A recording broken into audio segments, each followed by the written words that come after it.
Some people debate whether the name should have been changed with Sorcerer.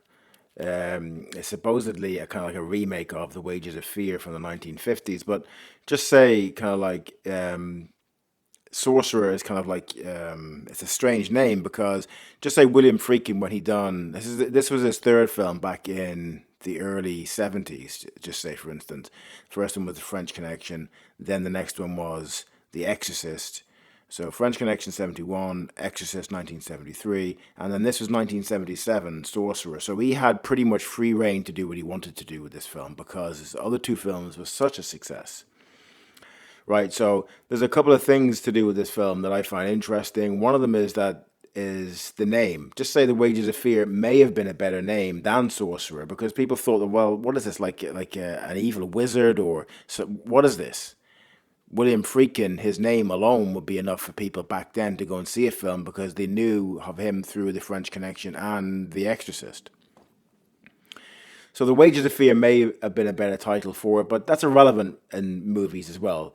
In a way, it is. A title is important as well. If you get a good title, if you get a gripping title, it is important, right? For ticket sales and stuff like that. But ultimately, though, when you're watching a film, you're not really thinking of the title, right? You're just watching the film. So Wages of Fear may have been a better name, maybe, maybe not. I think one of the best things.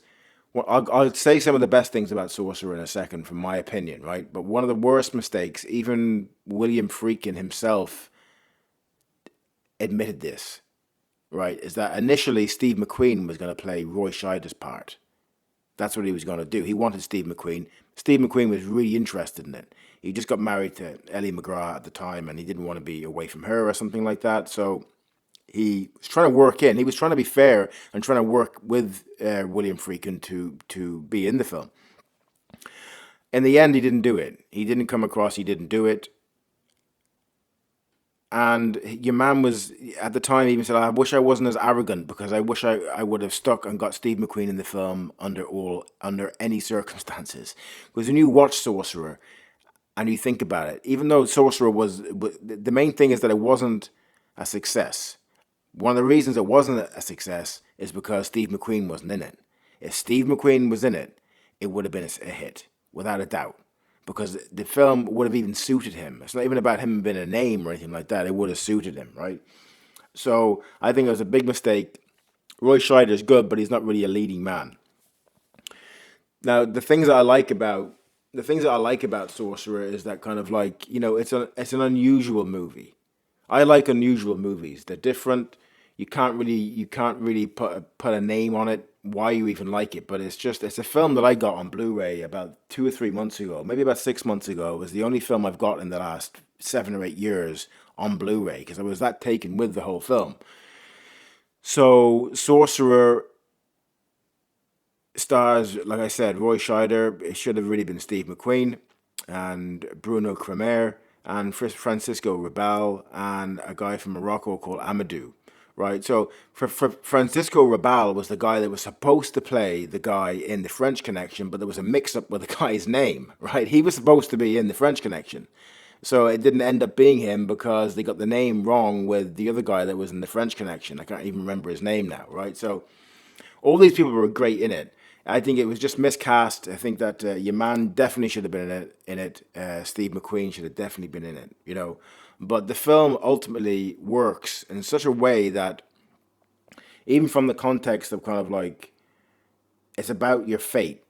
Your state is your fate, even in the spiritual realm, right? Like whatever state you're in, you can't get out of it. Now, all these people that were in the film, they're all petty criminals or bigger criminals, and they were kind of like escaping their previous life to come to this like purgatory, this dump in the middle of South America somewhere, something like that, and they were hiding from the world because people were looking for them, But fate still got them in the end of the day. Still got them. It still captured them. There's no escaping your fate. Your fate is your state is your fate. Your internal state is your fate, and the only way really to change it is to work at being aware as much as possible throughout the day, even if it's something small, something very, very small, right? So, Sorcerer works on that level because it does present you the movie and it also presents you a truth that we don't really want to look at, is that nothing can be changed when we're the same.